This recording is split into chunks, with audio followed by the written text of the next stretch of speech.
Namo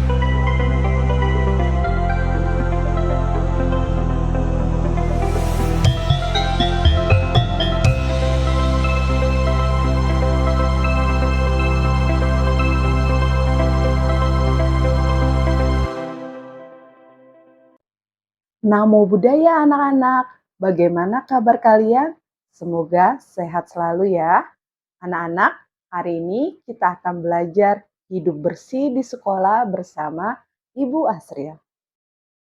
Tujuan dari pembelajaran ini yang pertama, membiasakan diri untuk hidup bersih dan sehat. Kedua, menunjukkan cara menjaga kebersihan di sekolah. Ketiga, menunjukkan sikap peduli terhadap kebersihan dan kesehatan. Sebelum kita memulai materi, perhatikan gambar berikut ini.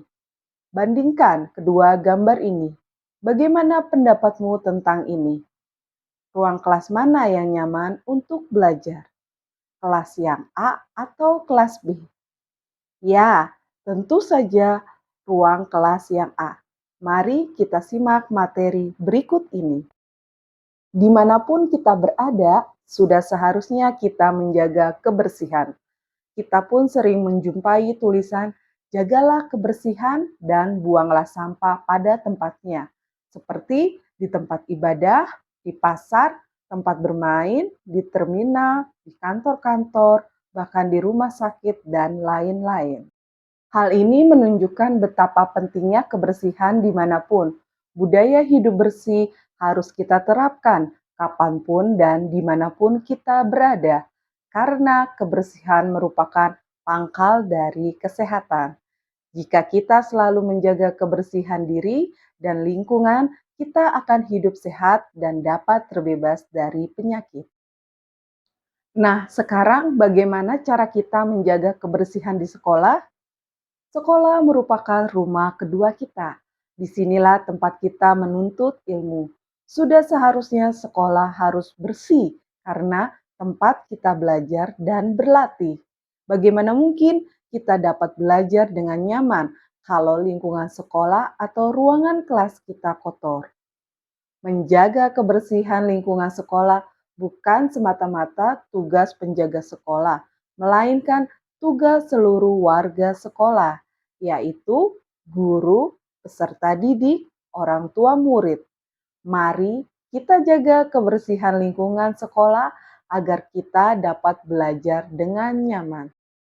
Cara menjaga kebersihan dimulai dari hal yang terkecil, yaitu buang sampah pada tempatnya, tidak mengotori kelas, merapikan meja dan kursi setelah digunakan.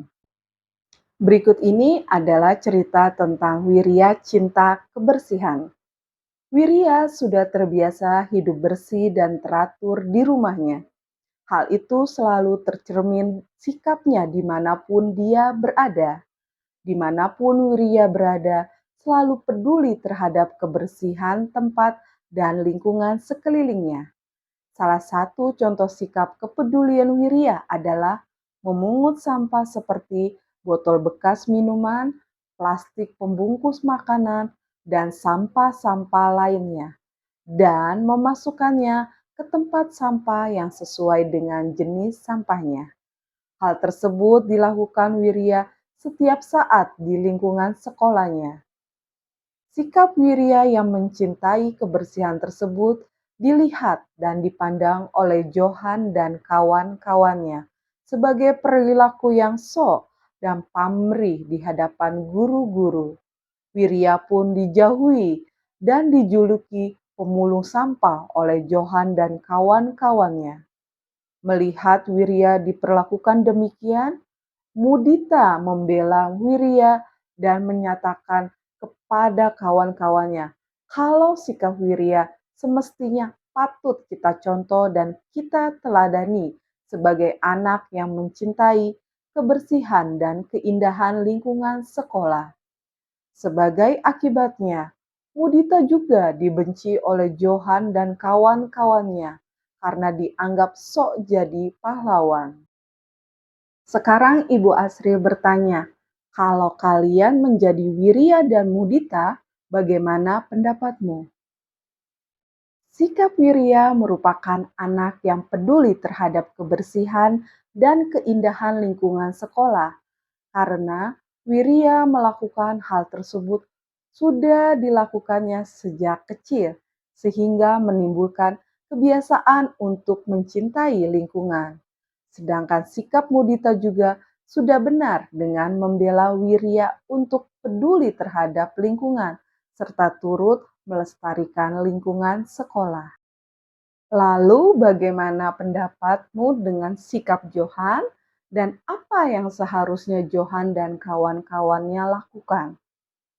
Sikap Johan dan kawan-kawannya ini salah karena mengejek Wirya dengan sebutan pemulung sampah dan ikut serta membenci Mudita.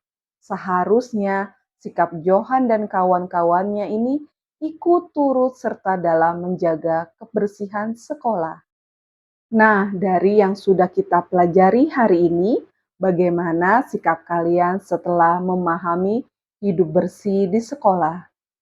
Sikap kita seharusnya bertekad untuk menjaga kebersihan lingkungan sekolah dan lingkungan kelas agar kalian dapat belajar dengan nyaman.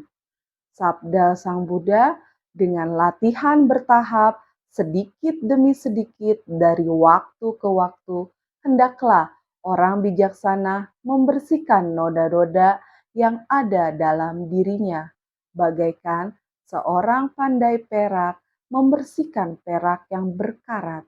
Dhammapada 239.